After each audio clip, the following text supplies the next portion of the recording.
Finally, The Rock has stopped being a draw. Welcome back, guys, to Fog Wrestling. The WWE NXT quarter numbers are in, and before anybody loses their shit, is The Rock a draw? Yes, but is he deserving of all the credit that he was given for the NXT numbers?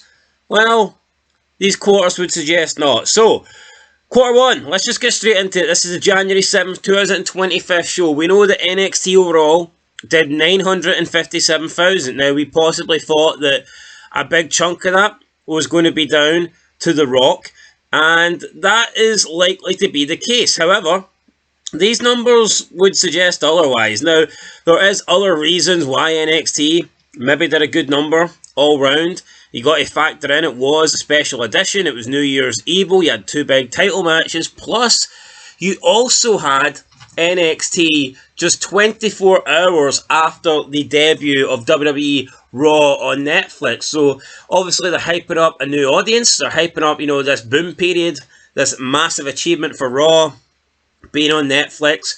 If you're getting lots of new viewers tuning in to watch Raw, then it's very possible that you could also get lots of new viewers tuning in to watch NXT.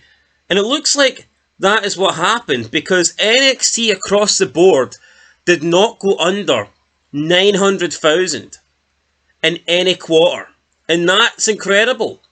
I think we all expect that NXT to maybe do decent, but then have a big spike at the end with The Rock. Now, The Rock actually did produce the best quarter, but, it was very small. It was a marginal gain on what we'd seen beforehand. It's not like The Rock blew everything else out the water. So, let's get into it. Quarter 1, Roxanne Perez versus Julia. Kicked off Quarter 1, 947,000 with a 309 in the key demo. So, 947 in viewership. We then go into Quarter 2. We get Perez versus Julia continued. Then we get Ava and Eddie Fort backstage, followed by a Siobhan Evans promo. Then we got Stephanie Fakir versus Cora Jade versus Lola Face versus Kalani Jordan. And this went down 4,000. So only 4,000 lost here in viewership and a 2% gain in key demo.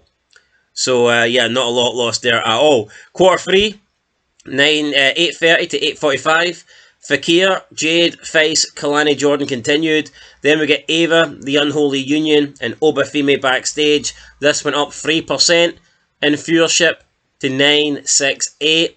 It went up 4% in quarter to 330. So a little gain here, 3% in viewership, 4% in the quarter, and the key demo, sorry. Quarter 4, 8:45 to 9 PM, Out of the Mud promo, Gigi Dolan, Shotzi and Tatum Paxley versus Fatal Influence. This went down 1%, 958,000, but went up 4% in the key demo, 18 to 49. So again, another increase in the key demo there. Quarter 5, 9 o'clock to 9:15, Ava, Ethan Page and The Rock backstage with Charlie Dempsey versus Lexis King afterwards. Again, this went up 1%. to 966,000, so a gain of 8,000, and it went up again 4% in key demo. So this is 3 quarters in a row now where the key demos went up 4%, and it is the 5th consecutive rise. So the key demos constantly going up since the start of the show. Quarter 6, 9:15 to 9:40 PM. You got Charlie Dempsey versus Lexis King.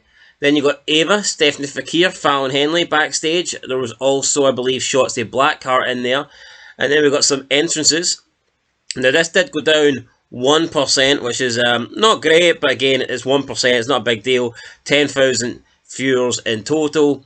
And in terms of the key demo, didn't go up enough to go up a full percentage, but it did go up 1,000 to 359,000. So again, continuously going up. Quarter 7. Probably the most disappointing quarter of the night. A 2% loss in viewership goes down to 943,000, so that is 23,000 lost. And then the key demo, this was the only key demo quarter to go down, and it went down 5%, so 5% down to 340,000, so a 19,000 loss here in the key demo. But then we go into quarter 8, we get The Rock live promo, 9:45 to 10 p.m. and it is an increase, but only an increase of 6% in viewership. So that takes it to 988,000, which is an increase of 55,000. And then the key demo, it went up 11%, which is an increase of 36,000. That took it to 376,000 viewers in that key demo. So, I mean, honestly, when you're looking at that, I just expected The Rock, honestly, I expected The Rock to blow these numbers away, or at least have a bigger gain than this. I'm not discrediting The Rock, but overall, NXT did well. And I think everybody on the show deserves the credit, and I think that probably Michaels deserves the credit, WWE deserves the credit.